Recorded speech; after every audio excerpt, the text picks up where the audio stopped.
perhaps you could remind us just the précis, Simon, of what the Supreme Court said. Well, as you said, the MacArthur family, the family behind Asher's Baking Company, were accused of discrimination. They were accused of discrimination on the grounds of sexual orientation, on the grounds of religion, and the grounds of political opinion. The Supreme Court said that none of that was true. The Supreme Court said that the decision that the MacArthur family made was based on their genuine Christian beliefs about what marriage is, and the court respected those beliefs and confirmed that those beliefs are worth respecting in a democracy. And the Supreme Court said that the decision they made was not discrimination on the grounds of sexual orientation, because they would have refused to make a cake with that message on it for anyone. Yes. As Daniel MacArthur used to say, if his granny came in and asked for the cake, he would have said no to her as well, because they would have felt that they'd been involved in helping to promote that particular message. So the court said it wasn't sexual orientation discrimination, because they weren't rejecting the customer because he was gay. They were simply declining to be involved in promoting that message. And the court also said it wasn't discrimination on the grounds of religion. The previous courts had this weird view that if you make a decision on the basis of your own religion in business, that equals religious discrimination. Yes. Well, that would have been terrible. That would have inverted the whole purpose of religious discrimination law. So that was overturned. And then lastly, they said that it was not discrimination on the grounds of political opinion. And what they said was, we've got to remember that the MacArthurs, like everybody else, have free speech rights. And the freedom to say something also includes the freedom not to say something. And they said that it would be wrong to force the family to help express this political message. And so they upheld their rights under the European Convention. So it was a win on all grounds. And the ruling that came down from the 5 Supreme Court judges was unanimous. And you've been taking a look at the implications for that, because there are some myths that knock around this, and about what this means can or can't be done, what this is allowing, what this isn't allowing. And so very helpfully, you have produced a leaflet which is simply entitled The Asher's Case, and you go through what the Supreme Court ruling helps, what it doesn't allow, and some of the story around it. So let's focus on those things, because what it does, I think, for a lot of people of faith, and not necessarily just Christians, it does reassure them that our belief system is given some credence and some status within rights in our nation, doesn't it? Yes. I mean, one of the reasons why we were happy to help the MacArthur family when they first contacted us in 2014 was obviously we wanted to help them, but we could also see the implications of this case more widely for Christians and for others. And so we operate a legal defense fund to help us to run cases to protect religious liberty. And that's why we back the case all the way. But as I say, it has implications beyond the church as well. There's been such a lot of interest in this case, hasn't there, from Christians and non-Christians? And broadly, it's been very sympathetic to the MacArthur's plight, because even if you don't agree with their beliefs on marriage, you can see how other people could end up in difficulty if this kind of ruling was upheld. So one of the examples that we've commonly used is of an atheist web designer.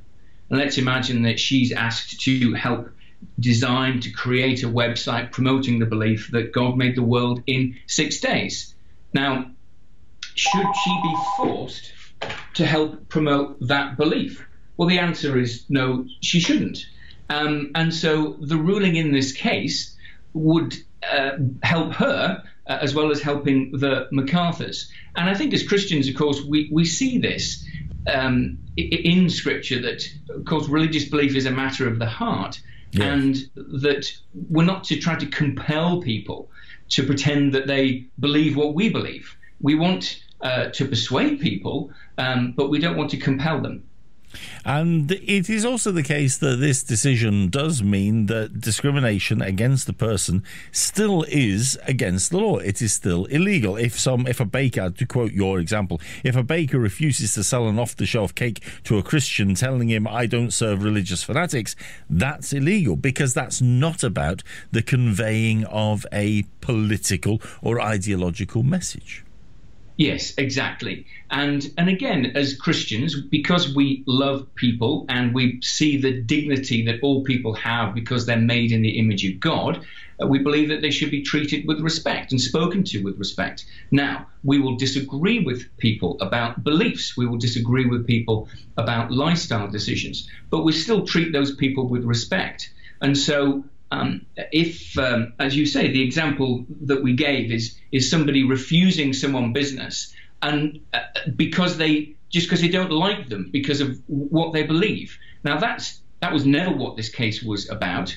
The MacArthurs, as a matter of fact, did not know whether the customer himself was gay or not. All they knew was the content of the message that the customer wanted on the cake, and the message was support gay marriage. And so the focus was on that. So what we said, what they said, and what ultimately the Supreme Court said was that the decision they made, the difference of treatment, was against the message, not against the messenger. And that's a very important distinction. So if, for example, a business owner refused to print business cards for an accountant because they found out that the accountant was a gay man, then that would be unlawful discrimination on the grounds of sexual orientation. Now, we could have a long discussion about laws on sexual orientation and religious discrimination. I think it's very complicated and there are arguments both ways. But for the Christian, again, in principle, you would agree that you should not turn a person away just because you don't agree with their lifestyle choices.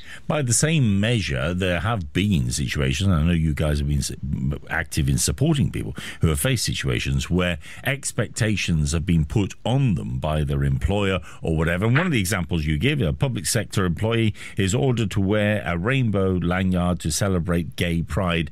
They politely decline, and actually this judgment seems to uphold their right to decline. That's an important step, isn't it? Yes, because again, the focus there is on the message. It's on what message the person is being asked to help promote. And if an employer tells an employee that he must wear a rainbow lanyard supporting gay pride, then that employee is being forced to help promote that message.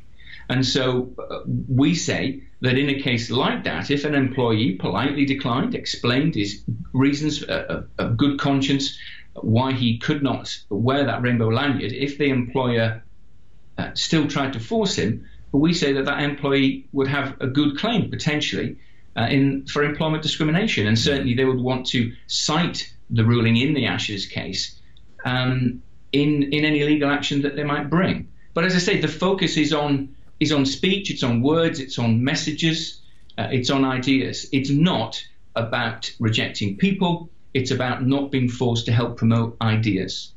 And let's be honest, if we were to take a good, long, hard look at how Jesus dealt with people, the idea of rejecting people, whatever they've done and however they've been, well, it doesn't really sit within the bailiwick of his example or his or our faith in him, does it? It is something that we should not, perhaps we better saying, should not ever dream of doing. But the right to be able to express our perspective about an idea, or indeed allow other people to express their perspective or not express their perspective about an idea, surely that is one that we can all get behind. If you want to have a look at the leaflet and the resource for yourself, you need to go to the Christian Institute's website, which is, of course, Simon, www.christian.org.uk. Christian.org.uk. Take a look at it for yourself. Simon Calvert from the Christian Institute. A lovely piece of work, Simon, that really does help unpick the nuances behind the judgment. Thank you for your work in doing it, and thank you for talking about it today. Very nice to talk to you. Thank you.